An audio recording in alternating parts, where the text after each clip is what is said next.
Look at the community calendar on KCAA 1050 AM. The KCAA Community Calendar is presented exclusively by Learn for Life, a growing network of public charter schools where students can complete their education on a part-time basis. To find a resource center nearest you, call 1-877-360-LEARN or visit Learn for Life online at learn4life.org. This is KCAA Loma Linda, the station that leaves no listener behind.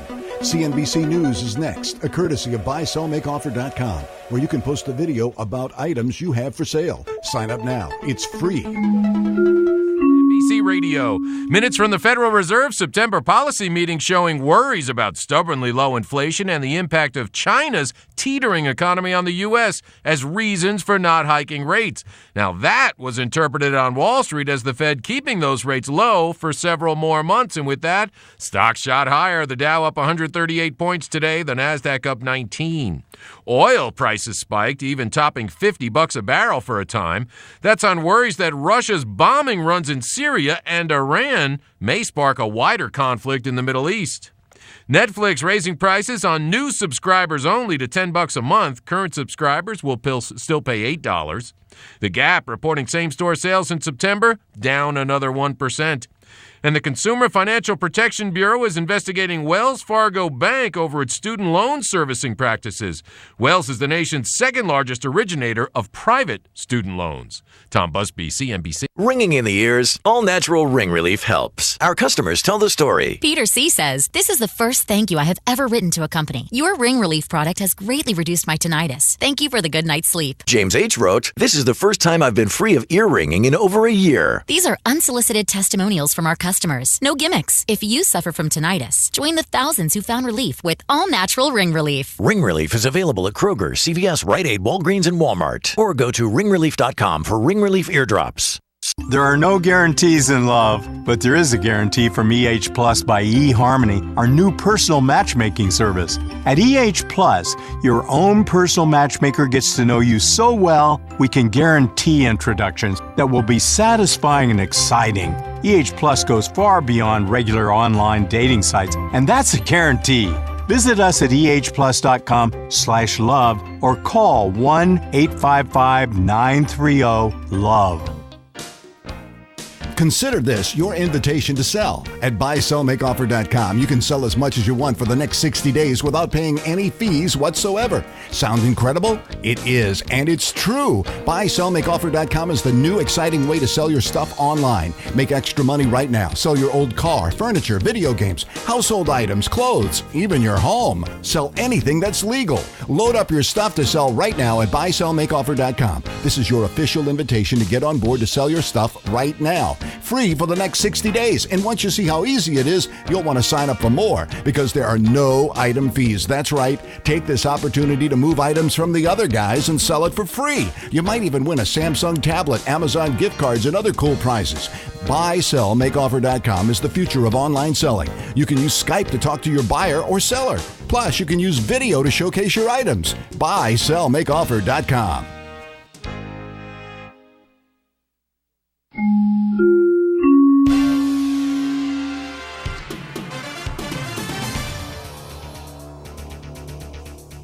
Good afternoon. It's 3:03. I'm Di Rice with the only live local news here in the Inland Empire on KCAA 1050 AM. A Murrieta man is facing a 49-year-to-life prison sentence for killing his wife, an off-duty policewoman, at her home last year. A Riverside County Superior Court jury convicted Freddie Perez Rodas Wednesday of second-degree murder and arson. Perez Rodas, 28, had earlier admitted killing Laura Perez during a domestic quarrel, taking her body to a Moreno Valley storage locker and then setting her home on fire to cover up the slaying. She was a rookie officer with the Escondido Police Department. The couple has a 4-year-old child who was not harmed. Perez Rodas will be sentenced December 4th. And Inland Empire commuters lead the nation in carpooling, but their ranks are declining to the latest drop in a quarter century. The U.S. Census Bureau estimates that 24,000 workers shared daily rides from San Bernardino County to L.A. County, according to data collected in the 2013 American Community Survey released last August. That made it the top workday ride-sharing route in the nation. Long distances to work, including routes from the high desert to the coastal county, are one factor that likely puts San Bernardino County in the lead, experts say. Plus, we are the largest county in the nation. Inland Empire weather mostly sunny today and tomorrow. Highs possibly topping out at 100 degrees in the Inland Empire. Overnight lows about 64. Currently, we are at 97 degrees here in San Bernardino. And checking out your drive, not a lot going on out there unless you're headed to Barstow. There is some road construction, and it has 2 lanes closed, and that's on the 50 northbound between the 58 and L Street. It's going to put you behind 62 minutes. That is the very latest with news, weather, and traffic on the station that leaves no listener behind, KCAA 1050 AM. The following is a special report on KCAA 1050 AM and 106.5 FM. Restoring the All-American City. Just what is going on in San Bernardino? Today we focus and follow up on the San Bernardino Summit held just one day ago by the San Bernardino Rotary Organization at the American Sports University and sponsored in part by this station, KCAA 1050 AM and 106.5 FM. We heard from area leaders such as City Council member Virginia Marquez, Nicholas Catalado, former Mayor Pat Morris, and national economist Dr. John Husing. The theme? Restoring the All-American City. And there was plenty of discussion and plenty of talk by representatives of local media, local organizations, as well as educational professionals present to discuss both encouraging news and some very, very real facts about the progress and restoration of our city, San Bernardino, and its downtown. KCAA was there. We covered the event from beginning to end and throughout the day.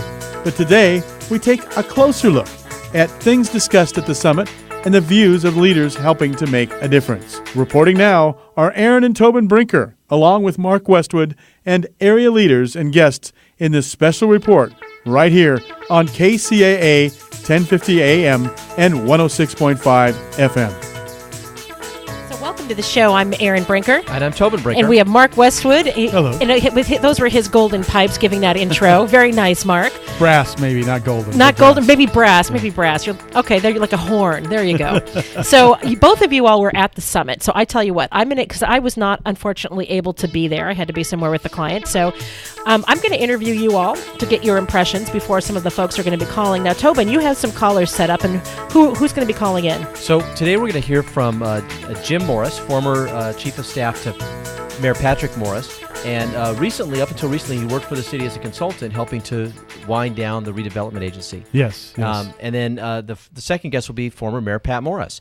Some interesting comments that I overheard as you were interviewing Jim Morris, and I understand you had some of that on the morning show. Yes, we did. We played some of that on the morning show. Yeah. And it'd be interesting to talk about some of those things and take a closer look. And for people who couldn't make the summit, we can describe what happened. Yeah. I don't think there's anyone in the city who has a better understanding of the wind down from start to finish of the RDA than Jim Morris does. Yeah. No. Because, he was there for both administrations and he's been involved with all of it. And so it's very, especially, and it's interesting to we at KCAA because, to us at KCAA because we're Carousel Mall is part of that wind down. Yep.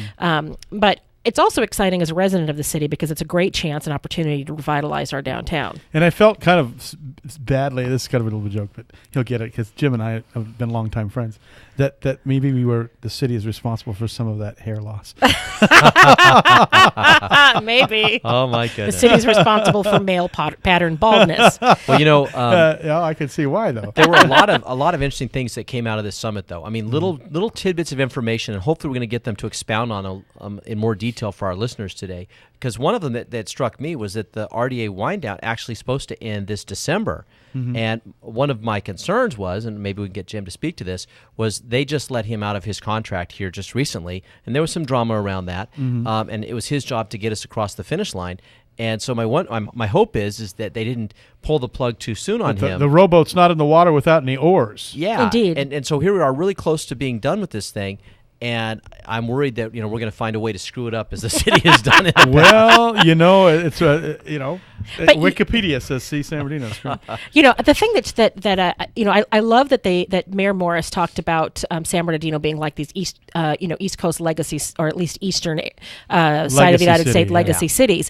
And the reason is that because the example that I like to use is Pittsburgh. When the steel industry collapsed, and it collapsed, Pittsburgh was should have gone the way of Detroit. It should have been, just terrible. And it's not. If you've been to the city in the last 10 years, you'll see that it's beautiful, that they embraced and planned for and enacted the plan, embraced the change. And I would like to see that kind of thing happen in San Bernardino. And so, Tobin, why don't you go ahead and introduce our guest? We actually have, I believe, Jim Morris on the phone. And so, Jim, how are you doing, sir?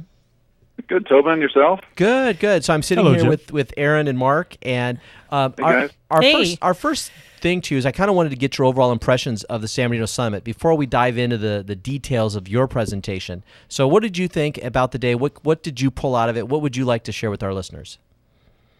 Well, I thought it was a good day. I mean, I think it's something that it's fantastic for Rotary to do this. They've done it before.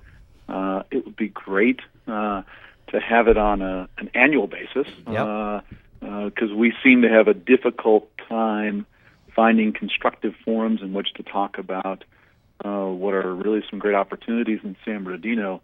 So we need more of these, and perhaps some co-sponsors should come on board and really sort of enlarge the event. And as we get rolling with downtown development, certainly there'll be interest that grows in the event and the attendance, and it's be nice to see it on a regular basis. Yeah, I was struck by some of the real positive notes that came out, particularly in John Husing's presentation about the jobs picture and some of the things like that. Can you comment on some of those, some of the things that he spoke about? Well, certainly. Yeah, John is very bullish on the Inland Empire economy, and as he should be. The numbers really point to some great opportunity in the coming years. One of the keys for San Bernardino is going to be how do we tie our economic development strategies and our opportunities emerging from bankruptcy more to that regional economy and the opportunities created by that. That's really what is going to drive the larger and longer term revitalization of the city. Is closely tying to where the region is going, and I think there's some good opportunities to do that, but we have to be strategic. So you actually, one of the 4 points that you made was to tie us to the regional economy, and maybe we should jump onto that topic and some of the issues that you raised. And my wife is looking at me like she needs to say something, so I'm going to let her ask a question before I go too far. He wants to not sleep on the couch tonight. No, I'm just kidding. You notice I'm being really quiet. The question that I have is, given San Bernardino being in bankruptcy and San Bernardino having some really difficult crime issues and homeless issues and that sort of thing, are you finding that other cities in the surrounding area want to play ball with San Bernardino, that they want to engage in a regional approach? How's the reception been? Yeah, I don't know that there's been a consistent dialogue about that, Aaron. I think there needs to be, because my informal survey of just roundtable discussions at various events points out that people are very concerned in this region, especially in the East Valley, about San Bernardino. That includes the CAO or the CEO of the county, Greg Devereaux, who realizes that so goes San Bernardino, so goes the East Valley region to some extent. Now, I realize there's success on some small scales in Redlands and in Highland and Loma Linda, and I'm not diminishing those communities in terms of their own success, but they still rely upon San Bernardino as a regional job creator for this area. And so, many of their people who live there work in the city. And so they have a vested interest in seeing this city recover. what that means in terms of, direct participation, I'm not sure. Not that we need that, but I think we do need a larger strategy for the inland region and even the sub-region of the East Valley, with which we can work with our neighbors to implement and effectuate. IVDA is a good example of that. The regional transit systems that have been installed are emblematic of that. That required an East Valley group at Sandbag to be strong advocates for creating those assets that they believe are part of our economic future.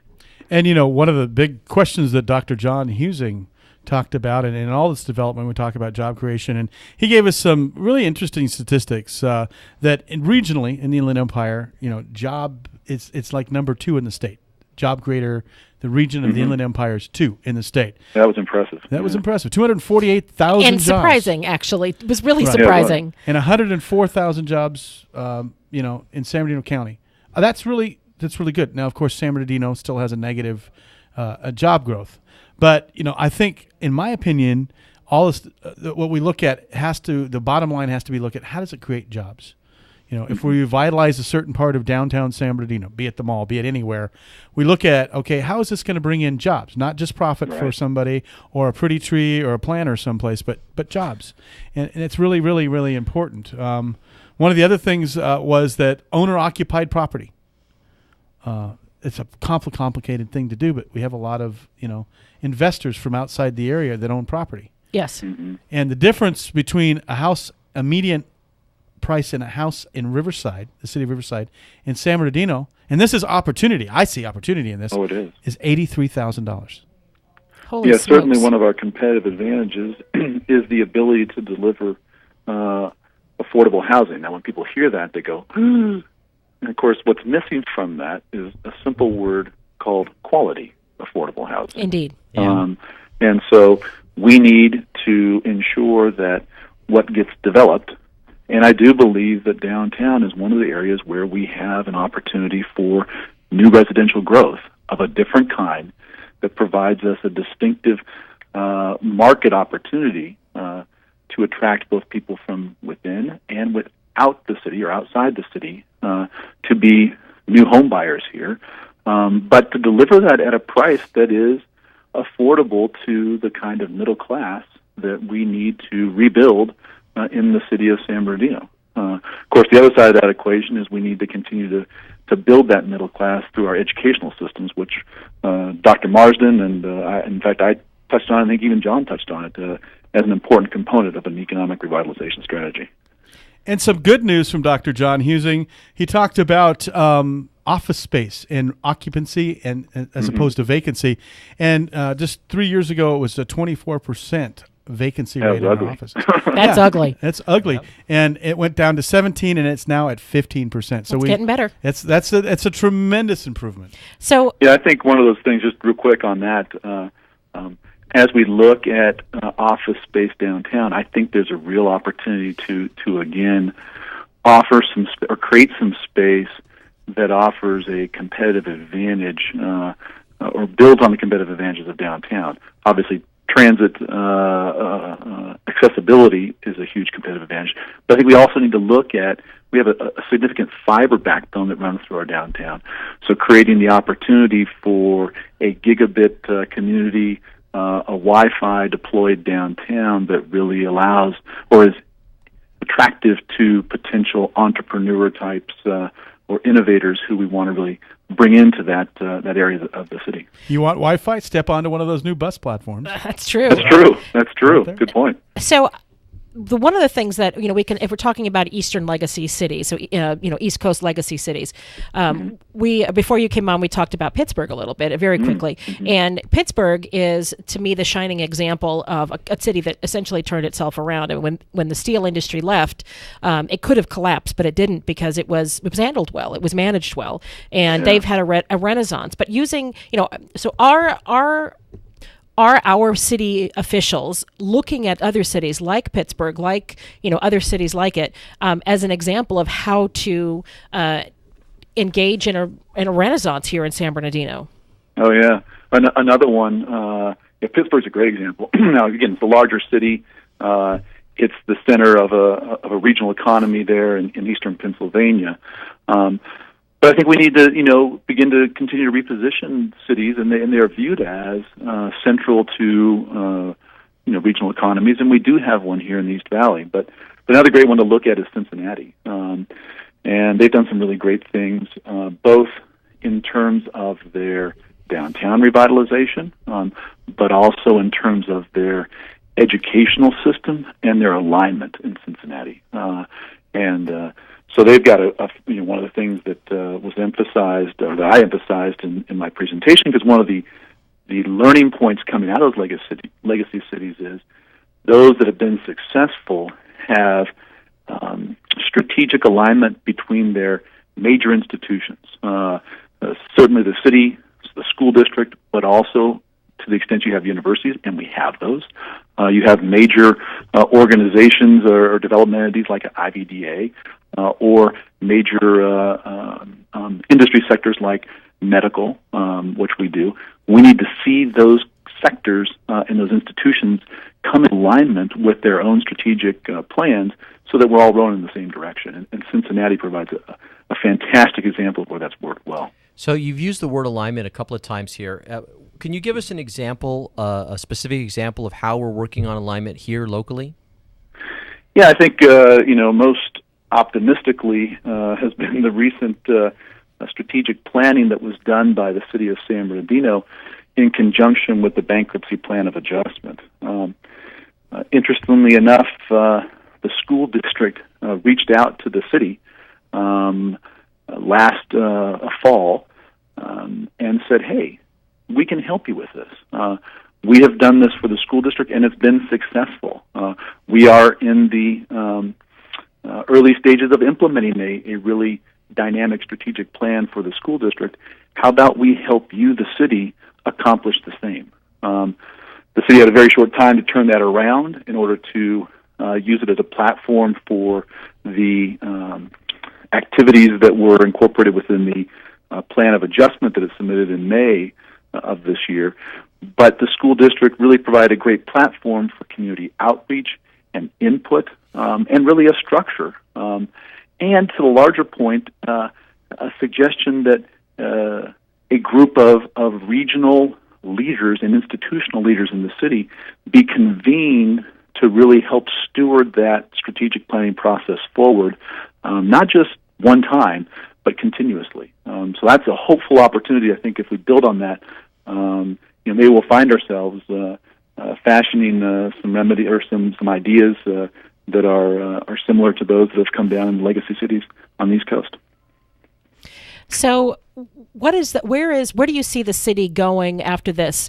Do you think that the summit? I understand that the mayor was not there, and that the assistant city manager was not at the summit. So, how do we get the messages from the summit to the seat of power, so to speak? Well, I think one of the missing elements in our community has always been, not always been, has more recently been a really active and vocal business community. And certainly, I think the history of Rotary ties itself to that concept of trying to provide a civic/business infrastructure that carries a strong message and makes its presence known in those public policy forums so that good decisions are made. I would hope that we are able to take a group of business leaders, develop a strong message, and really work with the city to create an economic development strategy that has some of the hallmarks that were discussed at the summit and that we can learn from other successful similar cities. The city of San Bernardino did put out an RFP recently, or I think it was an RFQ, to ask for firms who would come in and work with the city and the community to develop a coherent and executable economic strategic plan.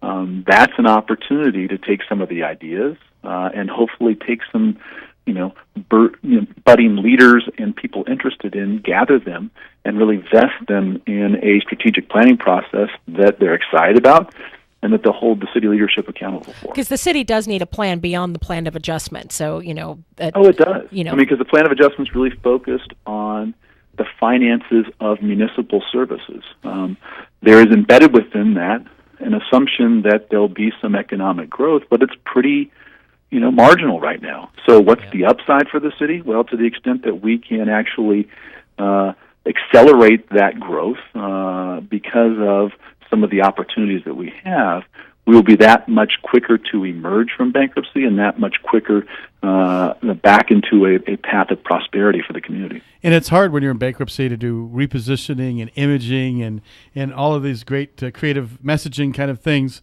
But San Bernardino is an active participation sport, and we've got to get our citizenry sometimes involved. a contact sport. Yeah. Gladiators. Yeah, and I didn't mean that to be as funny as to be No. prolific. It's true. It's true. But, we had 11% voter turnout the last couple elections. This Ouch. meeting was a huge auditorium, and maybe there was 200 people there if we're being real generous. Yeah. Real generous. There should have been a lot more people there. We've got to get people more interested in the city. There's great things happening, and the Streetsy Award. I think to that point, Mark, is it's incumbent upon the city to be, and it's tough. You're right, because when you're focused internally on bankruptcy and reorganization of a corporation, but engagement. The city has an obligation to engage people, and that's one of the things that the school district. But that's what was right with Rotary. Strategic planning. It brought to the table the criticalness, and it said, "Hey, look at." Actually, the school district said to the city, "If we're going to help you in this, there has to be a robust community engagement process." Indeed, That's the way you do it, and that vests people, because everybody finds a piece of something in that engagement process. They go, "Oh, well, I really like that, so I'm going to make sure I kind of stay on top of that and watch where that goes, and hopefully get energized enough to hold people accountable that we stay true to that particular aspect of the plan." So, and ownership is a big thing. Whether you're Absolutely. renting a house or not, some sort of ownership in your city. There's so many people, as Dr. John Husing said, that moved into the city because it was the most affordable place of Orange County, Los Angeles County, San Diego County. And we didn't always get the best. Okay. Right, we're not getting the cream of the crop, and that's how they shop. When that's happening. And we need to return and somehow or other get more home ownership and investment in that. And that's not much of a hook. If you're here because it's affordable, then as soon as you can afford something else, you're gone. Right? What we need, and this is a dirty word in most cases, but I don't believe in this case it is, what we need is some gentrification. We need the young people who are graduating from Cal State San Bernardino to buy a house here and start a business here. So you start with your downtown core, you put in like what Jim was talking about. People Wi-Fi tend to see that as a white versus a minority thing. That's not how I'm seeing it. I'm seeing it as educated, up and coming young starters who are graduated from school and now they want to start their lives here. Accessibility, affordability. Indeed. Yeah. And it's certainly not that when you think about Cal State San Bernardino as one of the leading and largest Hispanic-serving institutions in the United States in terms of higher ed. Yes. The kids coming out of there are our kids. The young adults coming out of there are, Hispanic, our future Hispanic leaders who are the majority of this community. And we need them to stay here, and we need them to be active here and raise their families here and go to church here. Well, there is good news on that front, according to Lacey Kendall and some people that I've talked up at Cal State San Bernardino. 70% of Cal State graduates are staying in the area at least, which means they may stay in San Bernardino. So our son left the area, but we put it on him. We said, "You got a couple years out there, boy, and then you're coming back." That's right. This community needs we you. guilted him hard. Well, it looks like we're about out of time. We got to take a break here. Well, we're not out of time for the whole show, but yeah. No. But for this segment. Yeah. For this segment. So, are you blogging about all of this? Are you continuing to talk about all of this, Jim? I should be, but no. But maybe I will. maybe I'll try to fashion myself more after you, Aaron, and be a vocal mouthpiece in this community. See, there you go. And then you're welcome on the morning show. You're welcome on the morning show anytime you want. But we'd love to read what you have to write and to listen to you back on the show another time. I am open anytime to the invitation. So awesome, thank you. Awesome. Thank you so much. We've been talking with Jim Morris. You're a consultant now, aren't you? I have my own consulting. Yes. Awesome. And you're former chief of staff to Mayor Pat Morris and former EDA wind-up there you go, consultant. Sorry, I'm really bad with titles. You have to forgive me. He's a municipal and strategy solution for 21st century in-city consulting. James P. Morris is the principal. So thank you so much for joining us today. Thanks, Jim. Hey, thank you, guys. I appreciate it. Bye-bye. So I'm Erin Brinker. I'm Tobin Brinker. I'm Mark Westwood on KCAA 1050 AM and 106.5 FM. All right, we'll be back. This Halloween, you can help kids and adults with disabilities in your community get services they need to live, learn, and work by visiting Baker's drive-thru restaurants. In October, buy a Safe Halloween booklet for just $1. You'll get over $400 worth of coupons for food and fun in the IE. 100% of your dollar goes to support Easter Seals' life-changing services. Learn more at easterseals.com/Southern Cal. Redlands Blueprint and Commercial Printing Company has been serving the greater Inland Empire for over 60 years. For all of your printing needs, from full-color printing to high-speed copying and everything in between, go to Redlands Blueprint and Commercial Printing Company. Their staff is committed to your total satisfaction. Great service isn't just lip service at Redlands Blueprint and Commercial Printing Company. It's the way they do business year after year. Having trouble finding drafting supplies? Redlands Blueprint and Commercial Printing Company still carries a complete selection. Redlands Blueprint and Commercial Printing Company is rated high in customer satisfaction by Value Star, an independent rating company. For all of your personal or business printing, call Redlands Blueprint and Commercial Printing Company at 909-792-3478. That's 792-3478, or visit them on New York Street in Redlands off the I-10 and the Crosstown Freeway. We found the problem with your car.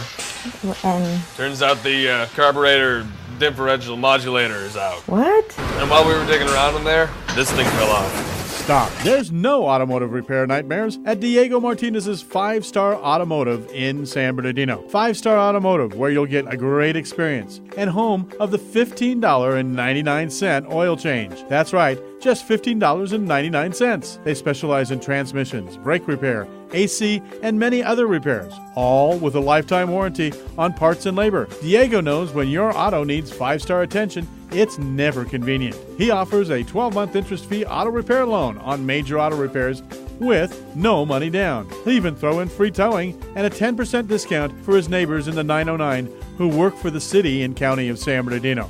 Call 909-387-0770. That's 387-0770. Your neighbors at 909 West 2nd Street in San Bernardino.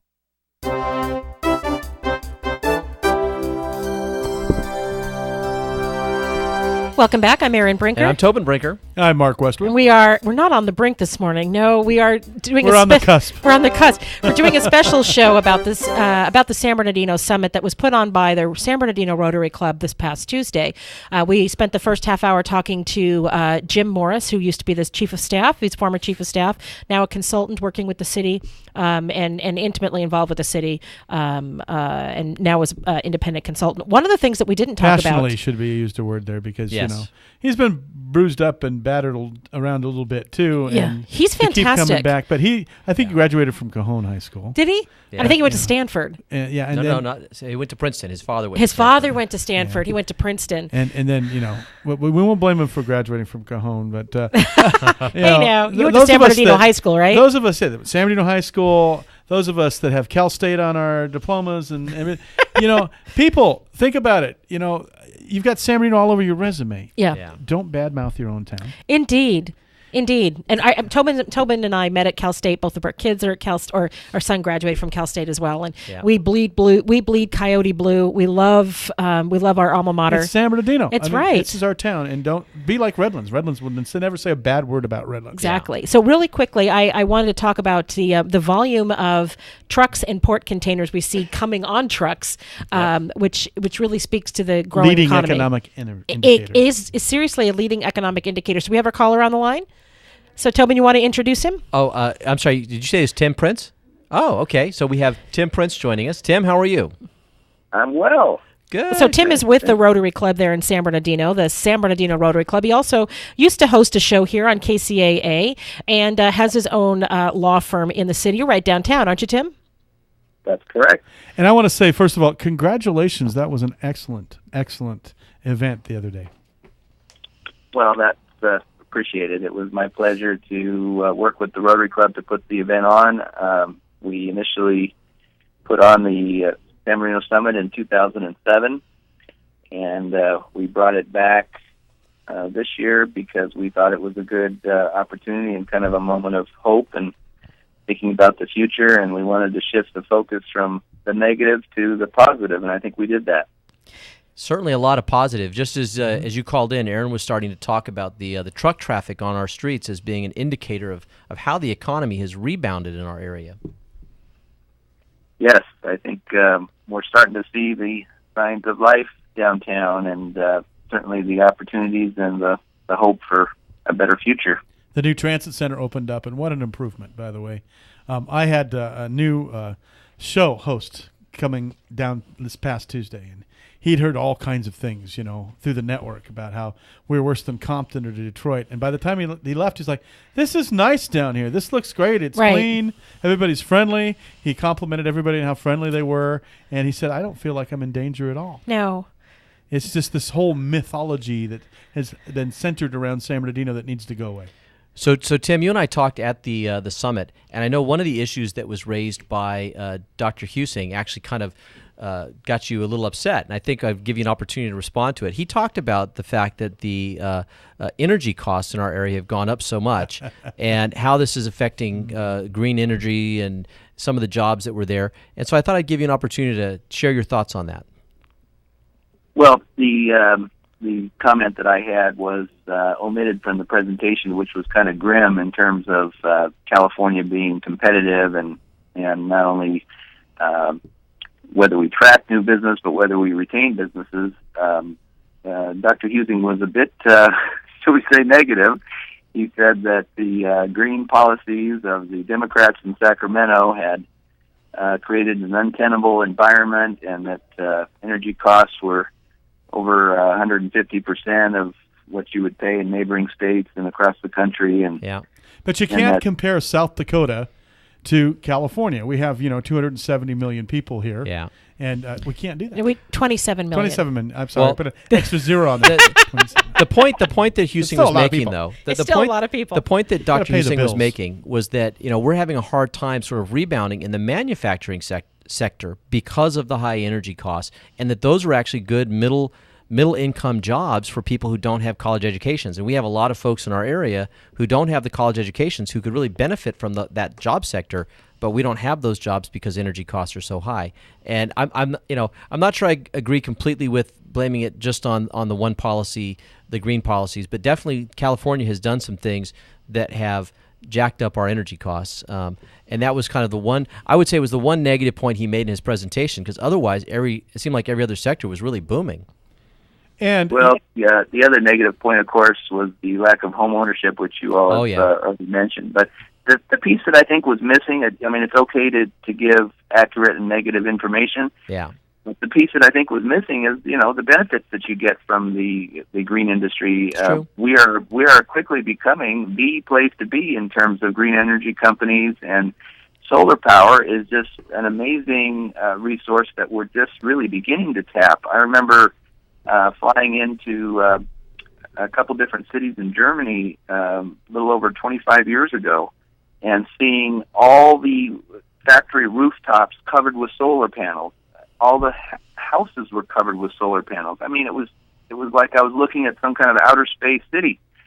And finally, 20 years later, California's making that switch. And to not even mention that in this presentation, to say, to offset these high energy costs, people are now able to put solar panels on their roof and realize the substantial savings. One thing we have in California is sunshine. Yeah. The thing that's challenging, though, and it's not only the energy costs, but it's not. California is so pro-employee, it often makes decisions that become untenable for business. And it really, as a government, the state of California should really be trying to walk the line in between the two. And you'll find, because labor costs are so expensive here and labor laws are so restrictive here, that it's one of the many factors that go into the decision to move businesses out of the state. Well, let's face it, we're lucky as a state to have so many just awe-inspiring natural resources, geography, and everything else. And we don't have to shut down the highway for snow. Indeed. Well, and Tim, you missed one of the... We don't have to attract people here based on price. We're in a little different situation here in San Bernardino, as you've already mentioned. We do have to kind of be competitive, but California as a whole, especially if you're talking about the coastal communities, we don't have to go for the cheapest alternative when we're talking about our environment. And I think what we learned from the Bill Clinton years, and I hope we learn soon with the Hillary Clinton years, environmentalism and responsible energy policies can be an absolute boon for the economy. So don't you mean the Carly Fiorina years? That's a whole other debate right there. No, I had to go there. Hey, Tim, you missed. I deserve that. Yeah. Tim, you missed the most Even obvious. I think you deserve that one. Tim, you missed the most obvious benefit, though, of some of these environmental policies is the clean air. Indeed. As much as I may dislike some of the environmental policies, God, do I love not having all those smog days we used to have when I was a kid. Yeah. And that's helping people with the health issues and stuff. And I'm a teacher, and I see all these kids that have asthma. And if we had the smog like we did back in the old days, these kids would be dying. They would be dying. And we drive a Prius. Yeah. Yeah. And look at the mountains today. And right now I'm sitting in my law office looking at the view of the mountains, and I can see every minute detail in those mountains. If we were talking 30 years ago, I doubt if I could see beyond the next building. True. He does have a beautiful view. Do you have a room for a radio studio up there? Always for you guys. But at the time, the lesson learned from that, Tobin, is at the time we were hearing this drumbeat of negativism that these rules were not feasible, that we were going to shut down California's economy, that the Inland Empire would just be, a graveyard of failed businesses because of all these burdensome regulations. And, we've heard that 3 or 4 times on other issues since then. And you know what? It just doesn't prove to be true. Improving our environment and improving our standard of living in terms of our health and safety is always beneficial. So I have another a question about Rotary. So when are you all going to do this again next year, and what other things, quickly, because we only have about 30 seconds left, how can people follow or be engaged with your Rotary Club? Well, we need to hear from the people on whether this type of event should be put on again next year. Obviously, there's other types of events that would include more people and not be a fundraising type setting. But in terms of the San Bernardino Summit, it's something that we are going to consider putting on next year, but we want to hear from our stakeholders and from the public. Awesome. Well, we thank you for putting this summit on and all the work that you did to get these stakeholders together. We are really glad that we could be a part of that. Well, I appreciate you being a part of it, and thank you again. Thank you. So we've been talking with Tim Prince. Of course, he's a member of the San Bernardino Rotary Club that put on the summit on Tuesday, and we're very grateful for the commitment that Rotary has to the community and to the world. I mean, it's a really phenomenal organization. And I think we have Pat Morris online. Pat, can you hear me? I can hear you. Can you hear me okay? Yes, welcome to the show. I tried your other number, Tobin. Okay. And I tried it 4 or 5 times and no dice, but I then went back to your voicemail and got this new number, and it gets me through. Well, thank you. I actually, I don't know if I sent the wrong number last night, and then I sent a follow-up email with the correct one, so I apologize if you didn't see the follow-up one. So my apologies for that, but I'm so glad you made it into the call-in today. I really enjoyed your comments the other night, and I thought you did such a great job of telling people about how transportation is sort of transforming San Bernardino, and you really laid it out just step by step, starting with the East Street corridor, starting with how we took the money that was saved on the rapid transit bus line and getting our streets fixed, and just told a wonderful story. I was wondering if you could share some of that with our listeners. But first, this is Mark Westwood, Mr. Morris. Hello, Mark. Downtown was an excellent rendition, by the way. The Petula Clark Downtown was great. He made us sing. I thought I would listen the group up and do a little 1963 song fest with Petula. Oh, that's fantastic. Downtown. I was singing. So, Tobin, go. So anyway, Pat, if you would be so kind as to share with our listeners just some of what you shared at the summit the other day, because I really felt you did a great job of telling that story. Well, you've mentioned the fact that we're going to have a $5 million retrofit of the East Street corridor for 1.3 miles from Highland Avenue all the way down to 10th Street, where the SBX repaving commences. That is probably, as I said on Tuesday, the worst piece of pavement anywhere in our 500-mile inventory of roadways in the city. And that will be fixed with not only new pavement, but new curbs and gutters, water laterals, curb cuts for ADA compliance all the way up the street. Wow. Let's say that figure again, because the sound was not optimum the other day, and I didn't hear 5 million. This is the first I heard. 500. Is it no, 5 million? 5 million? $5 million? $5 million. Right. Wow.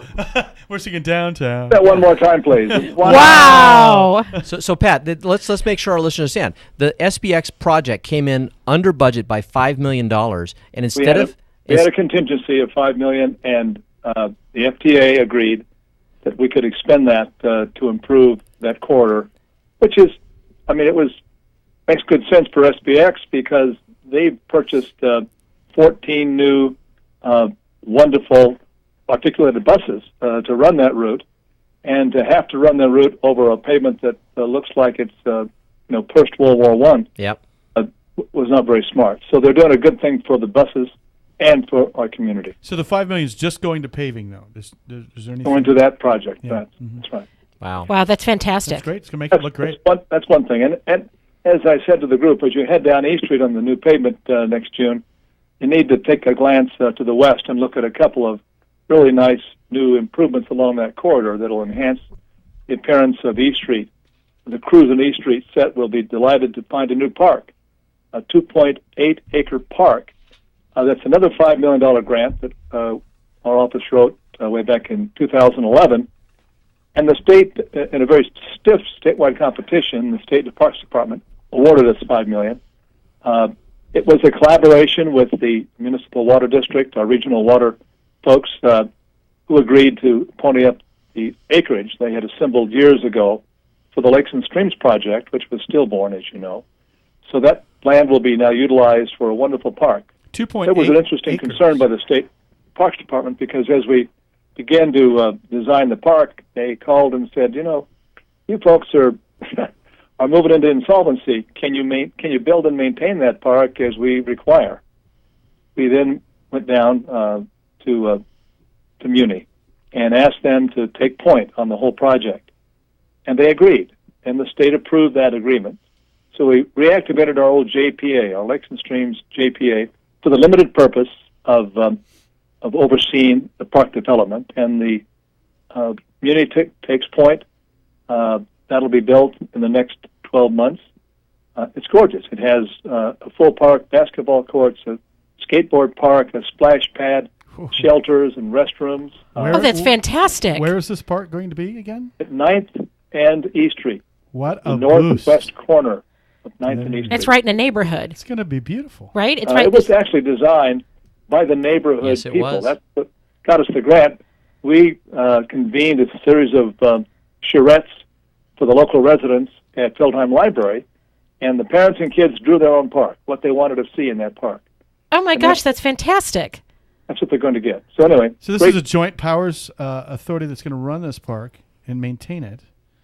Is that correct? Oh, well, actually, no, the Muni Water will do it. Muni Water will do it. Okay. It'll be under the So the water shelter department of is the going to run the JPA, park, and the money that built the park came from a grant from the state. So nothing out of hand for the city, but we got a beautiful park in the We in get the all deal. the benefits and none of the liability. And the other good news is the Muni agreed, their board agreed unanimously to maintain it forever, in perpetuity. Oh, that's great. So it's no skin off our nose in terms of maintenance from our park and rec budget. All the benefits and none of the liability. Love it. That's great. Seldom happens in life. Yes. Yep. So that's a couple of new assets. But as Tobin said, the real piece de resistance is the opening of our new multimodal transit center. That is going to reanimate. Interestingly, I didn't mention this, Tobin, but in the 30 days since that transit center has been opened, 6,000 people a day are in and out of that center, and our ridership on SBX exploded 30%. Wow. From 2,300 people a day to another 1,000 a day, just with the opening of the transit center, because we focused all of our transit resources right downtown. All of the regional and local bus lines convene there. The mountain bus from Big Bear and Arrowhead and Running Springs, the mountain transit comes down to the center. All the Victorville buses from the high desert come to the center. We have the express buses from Ontario, the freeway flyers from Ontario and Riverside come to the center. Then in another 18 months, we'll have Metrolink there. 38 trains a day will emanate and arrive at that center.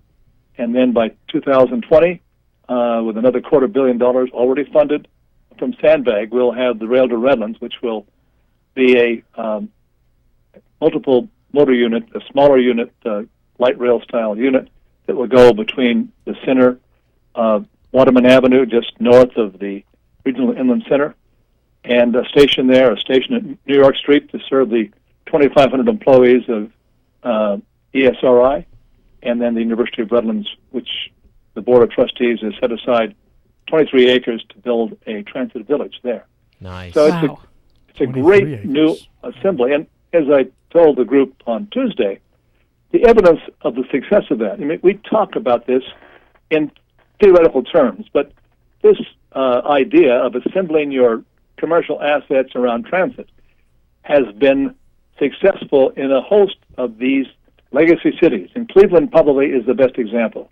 In Cleveland, they built what they call the Euclid line. It's now called the Health line, which goes almost 7 miles between Cleveland State University and their hospital complex. And there have been over $6 billion in development since they opened that line in 2008 along that corridor, largely attributable to the fast access of this rapid transit bus system. So they've had success, will have success, as evidenced by the fact that Loma Linda University Health decided, once we had this design put together, I worked with President Hart on his Presidential Advisory Committee and have for many years, we conspired to bring the SAC clinic, a new SAC clinic, with all the services, not only primary medical care and women's services and counseling services. We're bringing the behavioral health medicine over for people with issues of mental health and addiction. We're bringing over the dental clinic, 24 dental chairs, plus orthodontia, a full-service pharmacy, a vegetarian restaurant, restaurant for healthy food offerings to our city. And for our listeners, this is the big building going up next to the freeway. Oh, it's beautiful. And you're driving by. It's a 50,000 square foot building, $68 million project. And I think I see solar power on top of that. It might be. Yeah. No, I was up there on Friday. Was not? Oh, solar power. It's air conditioned, but it is built blue. It looked like it's efficiency, but probably not LEED certified. But the good news is they will bring over 20,000 patients a year right downtown by transit to our downtown center. They will bring with the Gateway College on the third floor, funded by San Manuel Tribe, a $10 million grant, will be an opportunity for all of our high school graduates in their career preparation to prepare for all these medically related careers that require certification. And so all 5 high schools will have tracks that will lead the kids after graduation down to Gateway College. So hundreds of young people a year or a week will be down there going to college at just a stone throw from the transit center. Well, we just have about 6 minutes left, and I have 2 questions, one of which I've been told I better ask or I'll be fired. Yeah. Mr. Former Mayor. No pressure. No pressure. The first one would be, we see, we've this $5 million retrofit for E Street, a 2.8 acre park. These are great things. When do we foresee? We see that the Loma Linda SAC clinic is coming up. Do we see these things starting to happen soon, or what is the timetable on those? Well, the park has been designed. They've ordered the various apparatus for the park. I expect that'll be built within the year. Clearly, from the announcement that Omnitrans from the FTA will have the funds and start the operation on the repaving this month. It'll be finished by next June. It's a big deal. The transit center is open. The whole project with Loma Linda will be open next June, grand opening next June. So it is happening as we speak. And these aren't things happening 10 years away. They're happening now. They're happening now. Okay, now the final question for me, and it's a difficult one, but I have to ask it. And I know probably you don't know the whole answer to this, but my CEO, Fred Lundgren, says you better ask this question about Carousel Mall because, of course, KCAA is right here in the middle of Carousel Mall, which, by the way, for everybody listening, is, yes, still open. Okay, go ahead. So what's the question? The question is, what is happening with the Carousel Mall? I've heard so many multiple stories, including one just a few minutes ago. But yet yesterday or the day before when we had the San Bernardino Summit, it seemed like there was something promising on the horizon.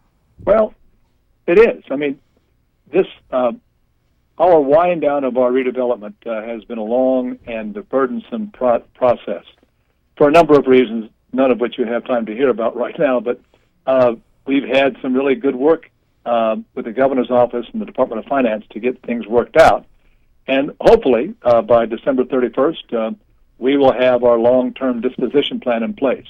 We have one of the largest RDAs in the state, not surprisingly, because most of our city was in redevelopment zones. We have some 300 pieces of property in that inventory. Some of them are key properties downtown. The mall, that 45-acre mall, is one of them. All of the properties along 5th Street, from the In-N-Out Burger all the way over to E Street, are owned by the RDA. Those are valuable pieces of property that will go on the market. Some of the properties will maintain in city inventory because they're arts and culture, like the California Theater, the Sturgis Arts Center, and others. But the mall will be on the market. But they've worked hard. Jim Morris and Bill Manis have worked together to hold a charrette with potential developers, and that took place several months ago.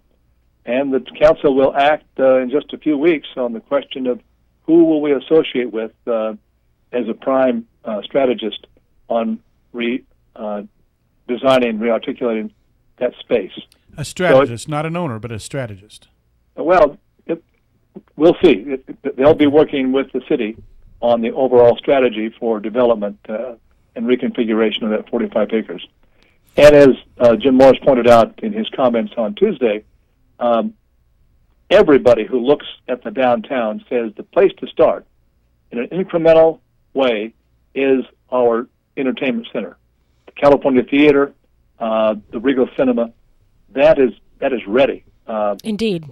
Because we've got stub outs for restaurants, not only in the acre-and-a-half space in front of the cinema, but we have a curtain wall inside that basically has 6 restaurants stubbed out on the front side of that complex. It was at one time in history a 20-theater complex. When we worked with Regal, they said, we only develop 14-acre cineplexes now.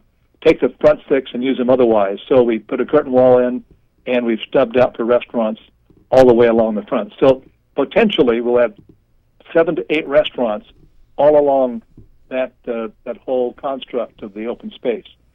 It'll be beautiful, and that's where we should start. I think that's where we will start. So we have just about a minute left, and how would you advise our listeners to stay engaged with the city and stay engaged with what's going on? Well, we've got an important election coming up. We've made progress with some of our current incumbents on that city council, and I think we should look carefully at the work they've done and their independence from special interests, and those that we think are doing a good job, we should probably place back in office. That's a little political advertisement there, but I think it's important to understand that we need to do very important things that are going to be tough calls. We need, based upon our strategic plan, to farm out fire services and trash and refuse services. That needs to be privatized, I'm afraid, or in the case of fire, contracted out to the county for massive savings, which our budget desperately needs. And unless we can do that, unless the council has the gumption to hold tough on this, our bankruptcy status is suspect. Yep. So strong counsel required to do the job. Well, thank you so much for joining us and spending so much time with us. It was a treat to have you on the show. Thank you for allowing me to keep my job. Thanks. Thanks for the good answer. Melvin, thank you, guys. Thank you so much. We've been talking to former Mayor, San Bernardino Mayor Pat Morris, and he was also a judge, a Superior Court Judge Pat Morris, and obviously knows a thing or two about the city of San Bernardino. So this special presentation has been a lot of fun, Mark. Thank you for letting us do this today. Thank you, Tobin. And we'll see you tomorrow morning. Early on The Brink, the morning show, 6 to 7 a.m. here on KCAA, 1050 a.m. and 106.5 FM. Have a great day, everybody. Poor man's next.